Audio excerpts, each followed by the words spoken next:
Welcome, everyone, to Elite Star Global, where voices become legends. And tonight, we're going to talk about a night that nobody in the Il Volo fandom wants to remember, but nobody can forget. What would you do if three of the most gifted voices on the planet walked onto a stage, and the crowd turned on them? Not politely. Not quietly. Loudly. Picture this. The year is 2015. Il Volo, Piero Barone, Ignazio Boschetto, and Gianluca Ginoble had just conquered the Eurovision Song Contest stage in Vienna with Grande Amore, finishing third overall and walking away as Italy's most celebrated musical export in a generation. The world was watching. The momentum was undeniable. These were three young men who had spent the better part of 5 years turning classical crossover music into something that made grandmothers weep and teenagers reach for tissues they didn't know they needed. But there was another night. A quieter night. A night before all of that glitter. It wasn't a sold-out arena. It wasn't a red carpet. It was a live television performance, one of those high-stakes variety settings where the audience has no loyalty, no allegiance, and no patience for anything that doesn't match what they came to hear. You could feel the energy the moment the boys walked out. Something was already wrong. The crowd wasn't cold, they were resistant. There was a current of skepticism running through that room like a low electric hum. Three teenage boys in suits. Singing opera. In an era obsessed with beats, drops, and electronic production. The first notes came out. Pure. Precise. Almost unnervingly beautiful. And then, the noise started. It wasn't dramatic movie booing. It was something almost worse. It was dismissal. Whispers that grew louder. A ripple of uncomfortable laughter from pockets of the audience who simply could not reconcile what they were seeing. Three young boys, not performing pop, not dancing, not doing any of the things that audiences in that moment expected, with what they believed belonged on that stage. You could see it on their faces if you watched closely enough. Piero's jaw, just slightly tighter. Ignazio's eyes, scanning the room between phrases. Gianluca, barely 17, gripping the moment with everything he had. They kept singing. That is the part that matters. They kept singing. Here is the truth that the fandom has always understood, even when the critics didn't. Il Volo were never built for easy approval. They were built for something far more difficult, endurance. The kind of artistry that asks an audience to grow up to meet it rather than bending down to chase easy applause.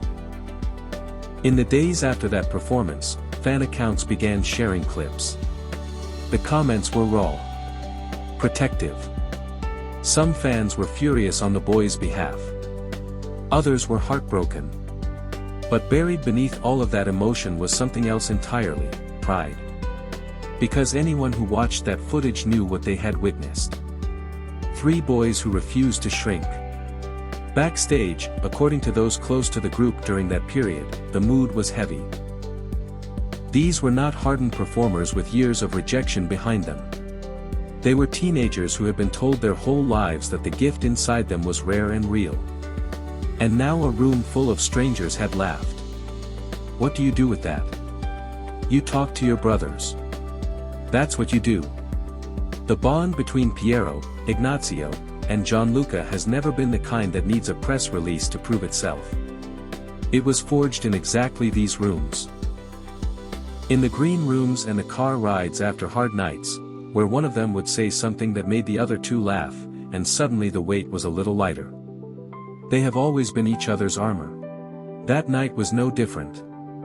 And then came Vienna. If that earlier night was the wound, Eurovision 2015 was the scar that proved the healing. 30 countries. Hundreds of millions of viewers. Grande Amore soaring through the Wiener Stadthalle like something ancient and unstoppable. Third place, but in the hearts of millions watching, something closer to first. The crowd that night did not boo. They rose.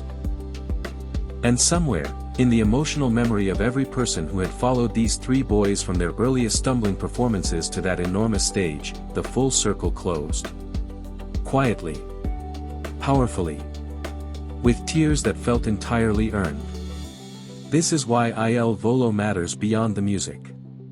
Beyond the technique, beyond the perfectly blended harmonies, beyond the way Piero's baritone anchors the sound like a cathedral wall, it is the story underneath all of that which reaches people. The story of three boys who were told, in rooms and reviews and cold silences, that what they carried wasn't wanted. And who carried it anyway? Every fan who has ever been laughed at for loving something too deeply, too sincerely, too publicly, they hear something familiar in that story. Every person who ever stood in a room that refused to appreciate them and chose to remain exactly who they were, they see themselves in Piero, Ignazio, and Gianluca. Music doesn't always get the welcome it deserves on the first night. Sometimes it takes years. Sometimes it takes a stage in Vienna. Sometimes it just takes one person, somewhere in the world, pressing play for the first time and feeling something shift inside them that they didn't know was possible. That's what Il Volo does. That's what they've always done. And no amount of early noise, no cold room, no skeptical crowd, no moment of dismissal, was ever going to stop that. Because legends aren't made in the rooms that applaud them first. They're made in the rooms that don't. Thank you for being here at Elite Star Global, where voices become legends.